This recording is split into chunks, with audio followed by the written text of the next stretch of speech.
Thibault, je vous trouve là à la Bourse du Travail de Paris, au sortir d'une assemblée qui a réuni 650 professeurs. Vous-même, vous êtes professeur de physique-chimie, je crois. Oui. Qu'est-ce qui fait qu'aujourd'hui, le mouvement persiste sur la non-remise des copies du bac et des notes du bac? Alors il y a deux points à mon avis importants. Il y a à la fois les correcteurs qui sont en grève reconductible depuis le 2 juillet.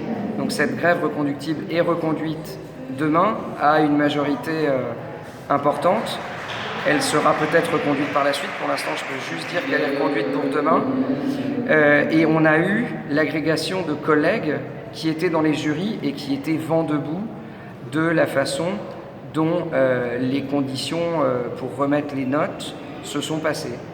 Et pour l'instant, on peut juste dire que les résultats du bac sont provisoires et que ces conditions provisoires ne sont pas acceptables.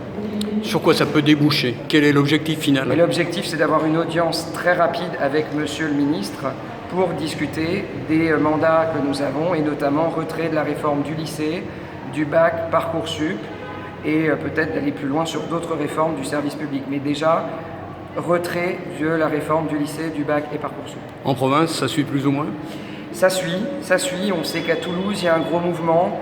En termes de copies, de notes qui n'étaient pas indiquées, il y avait autant qu'à Versailles ou à Créteil.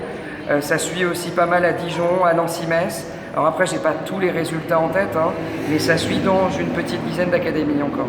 Et alors, il y a bien sûr aussi la question des parents d'élèves. Oui, alors apparemment, là je viens d'apprendre, mais je veux pas trop m'avancer, mais apparemment la FCPE réagirait fortement à ces résultats provisoires. C'est-à-dire qu'elle irait dans votre sens? J'ai pas toutes les informations, mais j'ai l'impression que... Mais je répète, le but c'est pas aller dans un sens ou dans un autre, c'est tous aller dans le même sens, parents d'élèves, élèves et nous, pour échanger avec le ministre réellement sur le fond, sur le contenu, et non pas sur d'autres problèmes qui nous dépassent peut-être en tant qu'enseignants, sur des problèmes d'économie, mais on veut travailler dans de bonnes conditions avec les élèves, des conditions matérielles et intellectuelles valables. Et pour ça, on a besoin de temps et les enseignements qui nous sont proposés ne nous permettront pas, si je ne parle que des programmes, de prendre le temps d'enseigner. Je prends un exemple, 21 épreuves en première et en terminale demain. Aujourd'hui, 13 épreuves. Comment peut-on dire qu'il y a moins de bachotage à partir de l'année prochaine? Les syndicats sont de votre côté? Alors, moi je suis syndiqué SNES. On a eu un message, je peux vous le lire tout à l'heure. Alors, ça prend du temps.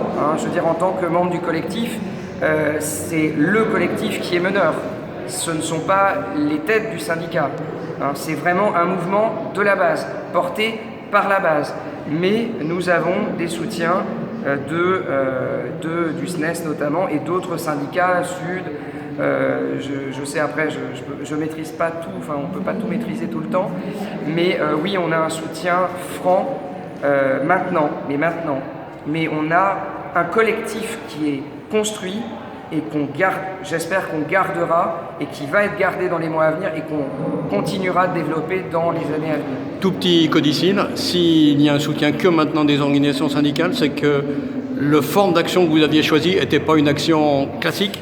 Alors c'était pas classique, même si les syndicats avaient fait un communiqué pour faire grève le premier jour du bac. Et que par la suite, ils ont été réglo, puisque la grève a été reconduite dans un certain nombre d'établissements et on avait le soutien d'un certain nombre de syndicats.